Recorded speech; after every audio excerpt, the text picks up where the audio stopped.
হেলিকপ্টারে উঠতে হবে কেন ওনাদের? ওই দুজনের কি কারণে উঠতে হবে? সিট খালি আছে তো, হলো ভাই কিছু এটা। এত বড় ঘটনার পরেও কি রাজনৈতিক দলগুলোর শিক্ষা হবে বলে আপনি মনে করছেন না? কেমনি করে বলেন হবে শিক্ষা হবে? আওয়ামী লীগ যে ভুলগুলি করছে, এই ভুলগুলি কি এখনকার পলিটিক্যাল পার্টিগুলি একটা পর একটা করতেছে না? আপনি বলেন করতেছে কিনা? করতেছে না। যে ভুলের কারণে আওয়ামী লীগকে প্রায় সমূলে উৎপাদিত হয়ে যেতে হলো, এত বড় দল, সেই ভুলগুলি চান্স পেলে কোন পার্টি করতেছে না? আপনি আমাকে বলেন দেখি। এই যে দুই দিনের দল জাতীয় নাগরিক পার্টি, তারাও তো করতেছে এই কাজগুলি, করতেছে না? তারা বিভিন্ন অফিসে অফিসে যায় না, খবর পাই না? পাই তো ভাই। কি ওরা কি জানে না এর পরিণতি কি? পরিণতি তো ওরাই ঘটেছে, এই কাজটা ওরাই করছে, করতেছে কেন আবার? হেলিকপ্টারে উঠতে হবে কেন ওনাদের? ওই দুজনের কি কারণে উঠতে হবে? সিট খালি আছে তো, হলো ভাই কিছু এটা। তো উঠলো কেন? এটা কি আগে ছাত্রলীগ করতো, এখন ওনারা উঠেন। আবার পরের দিন দেখি বিশাল এক স্ট্যাটাস দেয় সার্জিস আলম, যে জনগণ কত ভুল করতেছে। জনগণ উনি যে সারাদিন কাজ করেন, যখন ওইটা দেখে না, খালি ওনার স্ট্যাটাসটুকু দেখে, কেন খালি ওনার ভিডিওটুকু দেখে।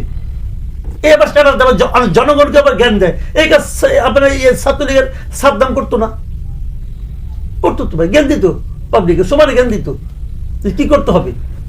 তো এখন বিষয়টা হলো এখানে, প্রবলেমটা হলো মাথায়, মাথায় মগজের প্রবলেম।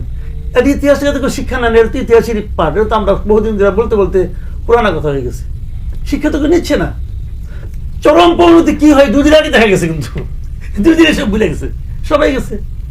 বিএনপির আচরণ দেখেন আপনি, বিভিন্ন প্রত্যন্ত অঞ্চলে যান, দেখেন না কি অবস্থা। প্রত্যন্ত অঞ্চলে যাই দেখেন, যেখানে যে যে পয়েন্টে চাঁদাবাজি হইতো, সব পয়েন্টে আগের চেয়ে বেশি চাঁদাবাজি হচ্ছে, খালি লোকটা চেঞ্জ হয়ে গেছে ভাই।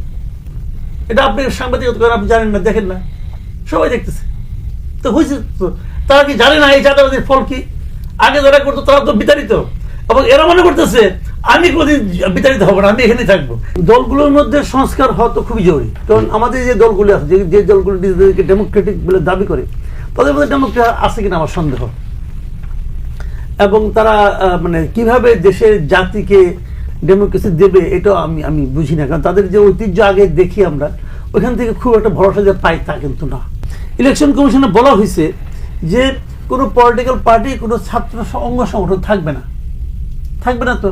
কিন্তু আমরা সবাই জানি যে বিএনপির অঙ্গ সংগঠন হলো ছাত্রদল, আওয়ামী লীগের ছাত্রলীগ ছিল, যেটা নিষিদ্ধ হয়ে গেছে, জামাতের ছাত্র শিবির, এটা তো আমাদের বুঝতে কোনো অসুবিধা নেই, এটা আমার মানে নাবালক বাচ্চাও বুঝে, বুঝে তো। এটা কে কি কারণে বুঝে? বোঝানো হয় বলে বুঝে।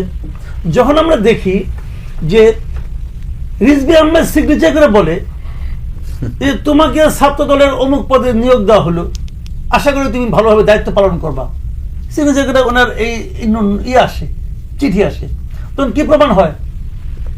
তখন কি প্রমাণ হয়? এটা তার অঙ্গ সংগঠন।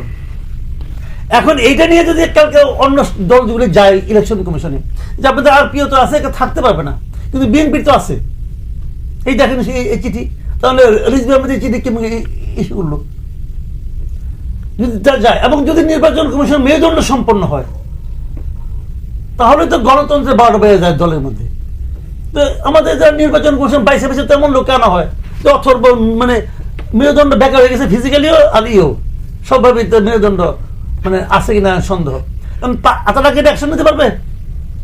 বিদেশে হলে সঙ্গে সঙ্গে ওই চিঠি দেখে অ্যাকশন নিত, কারো যাইতে হইতো না, বলতো তুমি ওই চিঠি কিভাবে ইস্যু করলা, পাল্টাও তুমি করতে না, করছে তো সে প্রতিদিনই করতেছে। তো এখন এইগুলি গণতন্ত্রটা কিন্তু একা একা হবে না। আপনি আশা করবেন যে আমি একা একা গণতন্ত্রী হয়ে যাব, তাহলে তো দুনিয়াতে থানা পুলিশের দরকার পড়ে না, সবাই ভালো হয়ে গেলেই হয়। আপনি সবাইকে বলেন তুমি যে চুরি করো তো এটা মহাপাপ, তুমি দোজখে যাবা, হ্যান যাবা, তেন যাবা, সবাই যদি বিশ্বাস করে তাহলে তো আর কিছু লাগে না রে ভাই দুনিয়া। কিন্তু তারপর তো লোকে মানে না। আপনি যদি মানাইতেন যে তুমি পলিটিক্যাল পার্টি করছো, তোমার পার্টির মধ্যে ডেমোক্রেসি থাকতে হবে, এই মানানোর অনেক আইন কানুন আছে কিন্তু গভর্নমেন্টের কাছে, সরকারের কাছে আছে, ইলেকশন কমিশনের কাছে আছে। তারা যদি মানাইতে পারতো, মানতো, সবাই জানে যে এভাবেই চলছে, এভাবেই চলবে, তো গণতন্ত্র আপনি দলের মধ্যে কেমনি করে আশা করবেন? সেটা হবে না। তবে আমি যে জিনিসটা বলি আপনাকে, সেটা হলো জানেন, যদি অবাধ এবং সুষ্ঠু নির্বাচনটাও হয়, যে মানুষ তার স্বাধীন মতো তার ইচ্ছা মতো ভোটটা দিতে পারবে, এবং যে ভোটটা সে দিবে সেই ভোটটা ঠিকঠাক মতো গোনা হবে, এইটা যদি নিশ্চিত করা যাইতো, 2-3টা ইলেকশন হলে পরে দেখবেন সব ঠিক হয়ে যেত, কিন্তু আমরা তো 2টা ইলেকশন হতে দেই না। যদি একটা হয় পরেরটা আবার আমরা ক্যারিকেচার শুরু করি যে কিভাবে আমার লোককে তত্ত্বাবধায়ক গভর্নমেন্টের প্রধান বানানো যায়, কিভাবে কার বয়স বাড়াইতে হবে কমাইতে হবে, এগুলি করে মুড়া টেনে আমরা একটা সাইজ করি। কিন্তু